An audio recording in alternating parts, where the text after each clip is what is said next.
Aliza talk के मुआज़्ज़ज़ सामीन को अलीज़ा कमल का सलाम। दोस्तों, शुरू करते हैं आज की कहानी। हम लाहौर से गांव आए थे।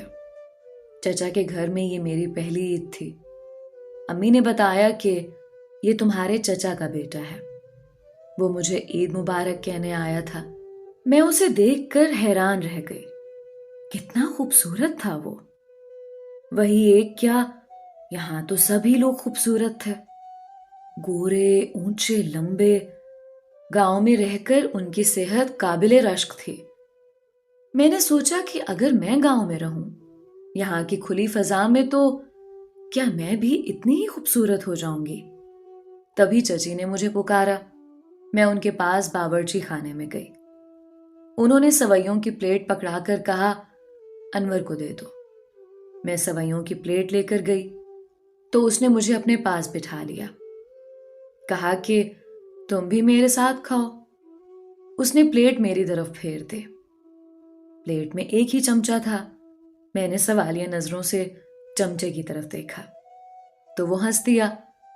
मुझको उसकी हंसी बहुत अच्छी लगी। वो एक खुश मिजाज लड़का था। पढ़ने के लिए लाहौर आना चाहता था। तभी चचा ने हमारे घर के नजदीक एक मकान किराए पर ले लिया। एक दिन अनवर अपने सहन में दरख्त के नीचे कुर्सी डाले बैठा इम्तिहान की तैयारी कर रहा था कि मैंने पूछ लिया, ये फरहाना कौन है जिसका नाम आपकी कॉपी पर लिखा है? उसने कहा कि जिसके पास मरहम ना हो उसको जख्म दिखाना बेवकूफ़ी है। वाकई मरहम मेरे पास नहीं है। मैंने उसको जवाब दिया, वो तो उसी के पास होगा जिसने जख्म लगाया होगा। उस दिन के बाद वो बहुत संजीदा हो गया। मुझे भी दूसरों की जुबानी पता चल गया कि फरहाना उसकी पहली मोहब्बत थी, जिसको उसने बुरे किरदार की वजह से अपनी जिंदगी से निकाल दिया था। अनवर का घर हमारे घर के बराबर में था। मैं रोज ही वहां जाती, उसकी किताबों पर लिखे हुए शेर पढ़ती और जवाबी शेर लिख देती। उसने कभी मुझे इस हरकत पर ना टोका और ना कोई जवाब दिया। मैंने जान लिया कि वो एक अच्छा इंसान है, हर आजमाइश में पास है। मुझे उस पर एतमाद हो गया। अब्बू अनवर को बहुत चाहते थे। वो भी मेरे वालिद पर जान निसार करता था। हमारे घर आकर अब्बू के साथ खाना खाता था। अगर वो ना आता तो अब्बू उसे बुलाने खुद चले जाते। वो उसके बगैर खाना नहीं खाते थे।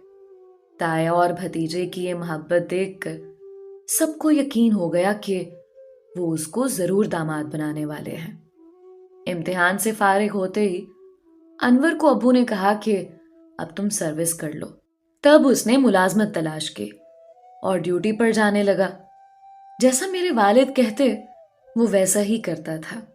दिन में काम पर चला जाता और रात को हमारे घर आ जाता। जब कोई करीबी रिश्तेदार लड़का घर वालों के इतना करीब हो तो देखने वालों को यकीन हो जाता है कि इस कुर्बत में मजीद कोई रिश्ता नाता जुड़ने वाला है। मुझे भी यकीन हो गया कि वालिद मेरी शादी उसके साथ करने वाले हैं। इस वजह से मेरे दिल में उसके लिए जगह बन गई। उन्हीं दिनों जब मैं अनवर के साथ मुस्तकबिल के सुहाने ख्वाब देख रही थी, अचानक अब्बू को दिल का दौरा पड़ा और वो फौत हो गए। उनकी वफात का सदमा मुझसे बर्दाश्त ना हो पा रहा था। मैं बीमार पड़ गई। रात को काफी देर तक रोती रहती, यहां तक कि खाना पीना भी मुझसे रह गया। तब अनवर ने बड़ा हौसला दिया, मेरी हिम्मत बंधाई, आंसुओं की जगह मुझे मुस्कुराहट बख्शी। जब शाम को ड्यूटी करके घर आता तो अक्सर औकात में बेसुध पड़ी होती। वो मुझे उठाता, खाना खिलाता और खुद भी खाता। वो मेरे बहन भाइयों से भी उतना ही प्यार करता था जितना मुझसे। एक दिन वो हमारे घर आया तो मैं बीमार थी। जब उसने मुझे उठाया मुझे कुछ होश ना था। उसके हाथ मैंने अपने गले की तरफ बढ़ते देखे तो उसे रोकना चाहा, मगर उन हाथों ने मेरे गले के खुले हुए बटनों को बंद किया और मेरे सर पर चादर ओढ़ाई। इस वजह से मेरे दिल में उसकी इज्जत ज्यादा हो गई। वो कोसों दूर भी होता तो मेरी आवाज पर लब्बैक कहता। उसने उस वक्त हमारे साथ खुलूस के रिश्ते कायम किए जब अपनों ने भी मुंह मोड़ लिया था, जब वालिद साहब की वफात के बाद कोई सहारा ना रहा था। बाज औकात ऐसा वक्त भी आ जाता है जब इंसान को दौलत की नहीं, खुलूस की जरूरत होती है। अनवर के पास गर्चे दौलत ना थे, मगर उसने अपने मन की दौलत हम पर निछावर करके हमें खोया हुआ सुकून अता किया था। उसके इखलास से मुतासिर होकर मैंने अपनी सहेली के जरिए उसे ये पैगाम दिया कि वो मुझसे शादी कर ले ताकि हमें सहारा मिल जाए। तब दोनों भाई भी जेरे तालीम थे और हमारा कोई सहारा ना था। तुम्हारे रिश्ते की बात तुम्हारी वालिदा ने अपने भाई के घर चला रखी है। माँ को नाराज मत करना। मैं बेवा ताई की दिल आजारी नहीं चाहता, इसलिए खामोश हूं, उसने जवाब दिया था। इस जवाब से मेरी दिल शिकनी जरूर हुई, मगर जब ठंडे दिल से गौर किया तो समझ गई कि वो मेरे लिए ना सिर्फ एक अच्छा दोस्त है, बल्कि उसने मुझे माँ बाप, भाई बहन जैसी शफकत और प्यार भी दिया है।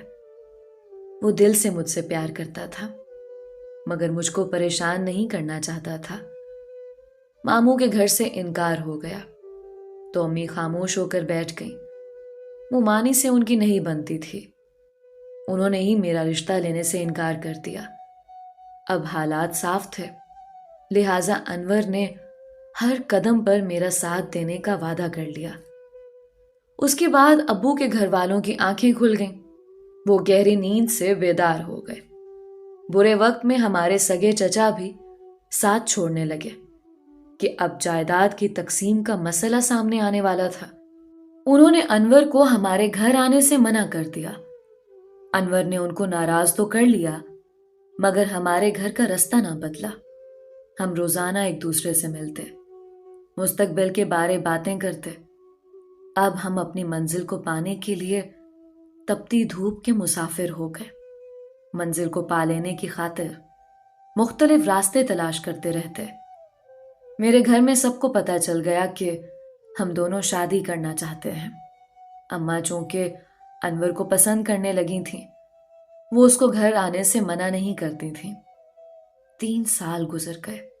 नई जिंदगी के ख्वाब आंखों में बसाकर कभी सोते कभी जागते, पल पल गिनते थे कि कब वो दिन आएगा जब हम शादी के पाकीज़ा रिश्ते में बन जाएंगे। मंजिल जब वाज़ेह हो तो थकावट नहीं होती, मगर हमारे साथ तो दुश्मनों के साए भी चल रहे थे। उन दिनों अनवर मुझसे बार बार एक सवाल करता था कि क्या जब कोई लड़की मर्द से प्यार करती है तो वो ज़हनी या दिली तौर पर किसी और मर्द के काबिल रह जाती है। मैं सिर्फ आपके लिए बनी हूं, शादी करूंगी तो आपसे। फिर मैं ऐसे सवालात के बारे में क्यों सोचूं? अनवर को मैं यही जवाब देती। एक दिन अनवर ने मेरी अम्मी से कुछ बातें की। अम्मी ने ना जाने क्या जवाब दिया कि वो हमारे घर से मूड ऑफ करके चला गया। मैंने अनवर से राब्ता किया। उसने बताया कि पहले तो तुम्हारी अम्मी मुझसे तुम्हारी शादी पर राजी हो गई थी, क्योंकि उनके भाई के घर से इनकार हो गया था।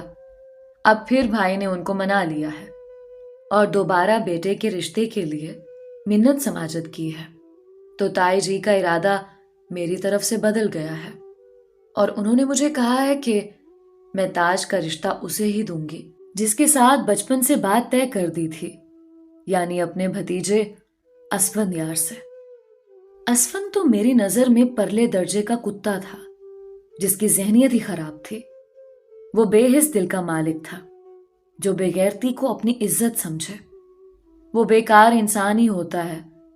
पहले खुद मुझसे शादी से इनकार किया, फिर इकरार करने लगा। अनवर मेरे बड़े भाई के पास गया। उन्होंने जवाब दिया कि वो लोग हमारे दुश्मन बन गए थे। हम खुद ये चाहते हैं कि कोई ऐसी बात हो